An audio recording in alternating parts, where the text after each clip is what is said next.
যে আমার বয়ফ্রেন্ডের বার্থডে আর আমি কিছু করব না, এটা কি করে হতে পারে? জন্যই ওদের বাড়িতে চলে গেছিলাম সকালবেলা, তাও আবার না জানিয়ে। আসলে সারপ্রাইজ তো এখানে হয়ে গেছে। আসলে তো ও জানেই না যে ওদের বাড়িতে আমি আবার ওকে না জানিয়ে চলে যাব একা একা। না, ও ঘুম থেকে উঠে আমাকে দেখে একদমই অবাক হয়ে গেছিল।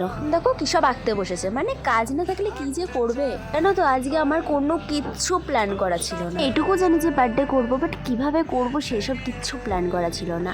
ওদের বাড়িতে তো সারাদিন থেকে বিকেলবেলা বেরিয়ে পড়েছিল বাড়ি যাওয়ার জন্য। আসলে বাড়ি থেকে তো আবারও আসতে হবে।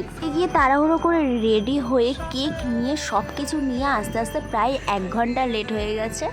এখনো পর্যন্ত জানে না যে ওর বার্থডে হবে। আসলে সব কিছু তো আমি গাড়িতে রেখে দিয়েছিলাম, আমি ওকে ভুংভাং বোঝাচ্ছিলাম।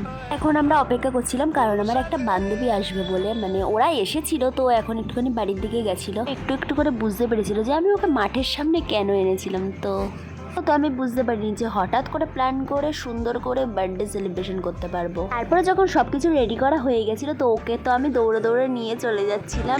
আর জানি নেই মানে তোর সঙ্গে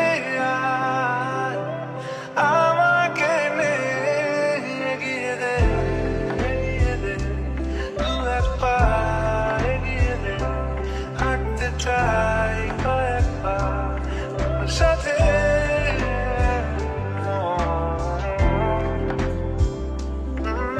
কথা বলতে যার জন্য এত কিছু করেছি সেই যদি অনেকটা খুশি হয়, তো এর থেকে বড় আর কি হতে পারে। তো আমি আমার গিফটটা দিয়ে দিয়েছিলাম, আর ওর খুশিটা ওকে বাইরে থেকে দেখে অতটাও বোঝা যায় না, বাট ভেতর থেকে আমি তো জানি যে ও কতটা খুশি হয়েছে বা কিছু হোক। আজকের মতো বাই।